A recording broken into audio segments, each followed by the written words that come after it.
ingredient guys. 1 pouch all-purpose cream, 2 pouches ng fresh gata,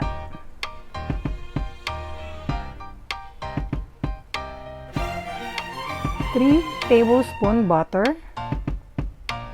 Gagamit din tayo ng 1 tablespoon gelatin. At lalagyan din natin siya ng latik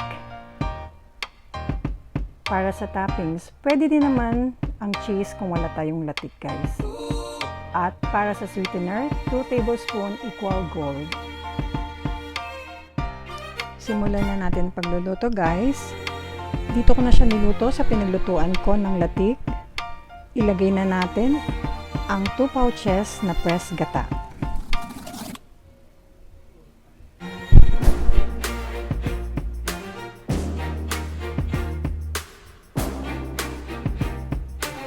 Ayan. Pagkatapos, haluin lang natin to guys.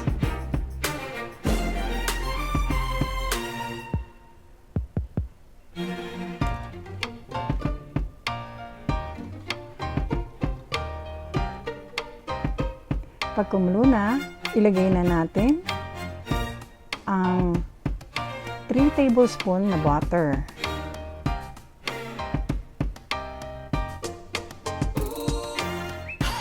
Haluin uli natin siya hanggang sa matunaw ang butter.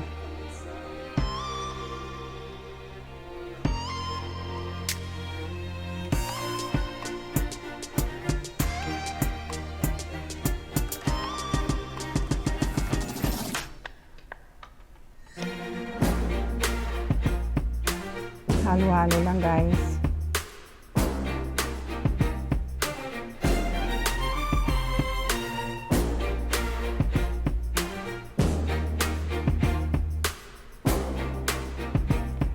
At sunod natin ilagay ang all-purpose cream.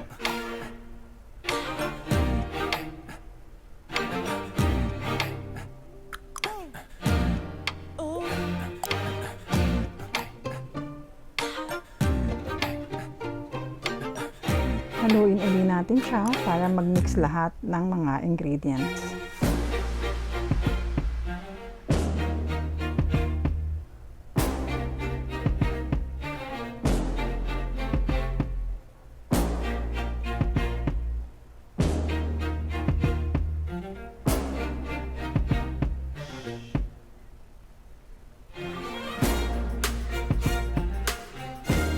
Sunod, ilagay na natin ang 2 tablespoon na sweetener at equal gold.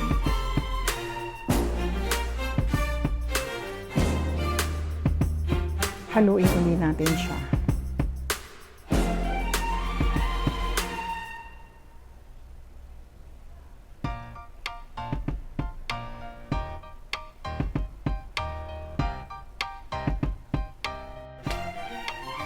Ngayon, kumukulo na siya, ilagay na natin unti-unti ang gelatin para tumigas siya. Since low carb na ito, hindi tayo gagamit ng cornstarch para sa pagpapalapot ng ating mahablangka or tibok-tibok. Kaya gelatin ang ilalagay natin guys.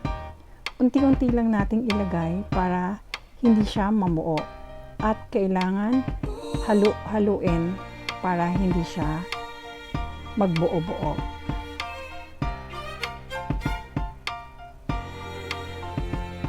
Halo-halo lang guys.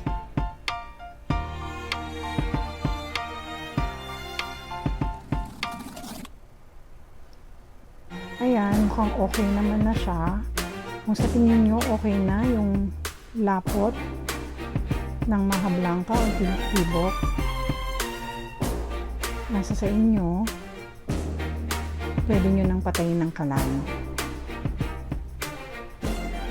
At ngayon naman, lalagyan ko ng oil, yung oil ng latik na niluto natin, yung lalagyan para hindi siya manikit pag sinalin natin yung ating nilutong mahablangka. Ngayon naman, pag naisali na natin, lalagyan ko ng oil yung ibabaw ng maha blanca o tibok-tibok para maging soft siya at kuminis yung ibabaw ng ating maha blanca.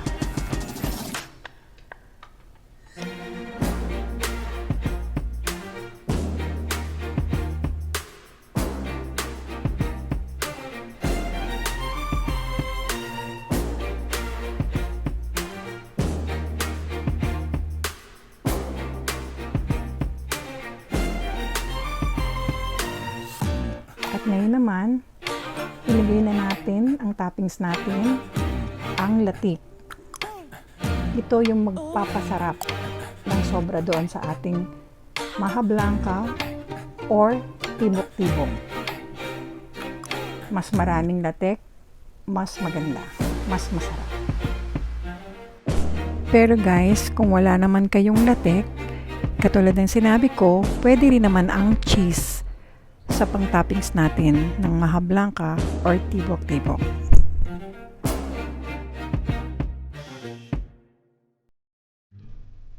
Ito na ang ating maha blanca or tibok-tibok.